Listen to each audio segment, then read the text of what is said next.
E se a arma mais letal da história militar não fosse um rifle, nem um canhão, mas uma conversa a portas fechadas? Em 1862, a Prússia não era uma potência inevitável. Era um reino dividido por uma crise constitucional. O rei Guilherme I da Alemanha desejava expandir e modernizar o exército. O parlamento liberal recusava financiar essa expansão. A monarquia enfrentava o colapso institucional. Fontes históricas indicam que o impasse era total. Sem orçamento aprovado, as reformas militares conduzidas por Albrecht von Hum e planejadas pelo então chefe do Estado-Maior Helmut von Moltke não poderiam avançar. Logisticamente, o exército estava atrasado. Politicamente, o governo estava encurralado. Foi nesse momento que surgiu o Coringa. Otto von Bismarck foi nomeado ministro-presidente, não para negociar, mas para contornar o parlamento. Sua interpretação constitucional foi simples e brutal. Se há um impasse, o rei governa sem orçamento aprovado. Isso não foi um golpe formal, foi algo mais sofisticado. Foi realpolitik. Pouco depois, Bismarck pronunciaria seu famoso discurso. As grandes questões do tempo não serão decididas por discursos e votações, mas por ferro e sangue. Não era incitação à guerra.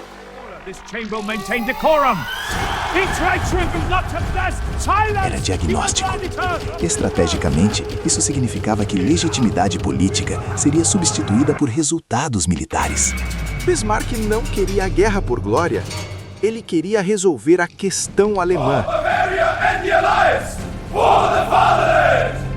Desde o Congresso de Viena, em 1815, os estados germânicos viviam sob influência austríaca dentro da Confederação Germânica. A Prússia precisava decidir: subordinação à Áustria ou liderança da Alemanha. O desejo estratégico era claro: unificação sob hegemonia prussiana, neutralização da Áustria, isolamento da França, centralização do poder militar. Mas isso exigia algo essencial: um exército moderno. A reforma de Rohm expandiu o tempo de serviço militar. Moltke reorganizou o Estado-Maior com base científica. A introdução da Dreisetzungnadelgewehr, a famosa pistola de agulhas, aumentou dramaticamente a cadência de tiro da infantaria prussiana. Mas tecnologia isolada não vence guerras. Bismarck entendeu algo que a doutrina militar moderna confirma: capacidade militar só gera vantagem quando combinada com diplomacia estratégica. O primeiro teste veio contra a Dinamarca, em 1864. O conflito pelos ducados de Schleswig e Holstein poderia desencadear uma reação europeia. Bismarck agiu preventivamente. Isolou diplomaticamente a Dinamarca, garantiu neutralidade russa, reduziu riscos britânicos, manteve a França distante. A Prússia lutou ao lado da Áustria. Mas o verdadeiro objetivo não era a Dinamarca, era testar a máquina. A vitória foi rápida, militarmente eficiente, politicamente instrumental. Internamente, as críticas liberais começaram a desaparecer. Vitória gera legitimidade. Isso consolidou a autoridade executiva. Mas o próximo alvo seria mais perigoso: a Áustria. Bismarck precisava resolver a disputa austro-prussiana, mas não poderia parecer agressor. Ele provocou a Áustria gradualmente, manipulou a administração conjunta dos ducados recém-conquistados, criou tensões deliberadas. Ao mesmo tempo, firmou aliança com a Itália, garantiu neutralidade francesa através de ambiguidades diplomáticas, sinalizou moderação à Rússia. Quando o conflito explodiu em 1866, a Áustria estava isolada. A Guerra das 7 Semanas foi curta. A Batalha de Sadowa, Königgrätz, demonstrou o poder da mobilização ferroviária coordenada por Moltke. Ferrovias permitiram concentração rápida de tropas. Telégrafos garantiram comando centralizado. Era guerra industrial emergente. Mas o momento mais estratégico não foi no campo de batalha. Foi na mesa de paz. Moltke queria avançar até Viena. Bismarck recusou. Ele impôs paz moderada, sem humilhação devastadora, sem desmembrar a Áustria. Por quê? porque estrategicamente a Prússia precisaria da Áustria no equilíbrio europeu futuro. Essa decisão evitou um ressentimento irreversível. Foi cálculo de longo prazo. Restava a França. Napoleão III temia a ascensão prussiana. A crise surgiu em 1870 com a candidatura de um príncipe Hohenzollern ao trono espanhol. A França exigiu garantias permanentes. O rei prussiano enviou um telegrama relatando o encontro diplomático na cidade de Ems. Bismarck editou o texto. Não alterou fatos, mas removeu suavizações. Publicou a versão condensada. O despacho de Ems soou como um insulto. A França declarou guerra.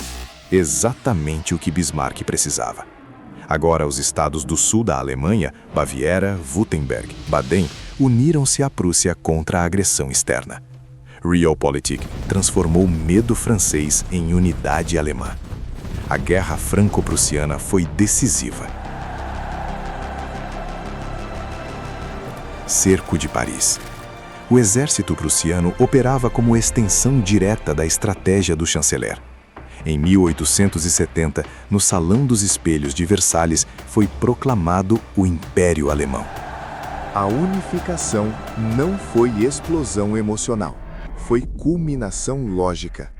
Bismarck havia demonstrado que diplomacia apoiada por força credível é arma estratégica suprema.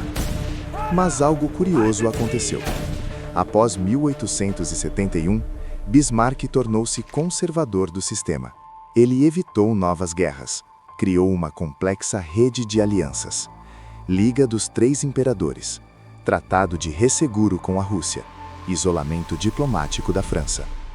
Agora a Alemanha era potência de saciedade. O disruptor virou guardião do equilíbrio.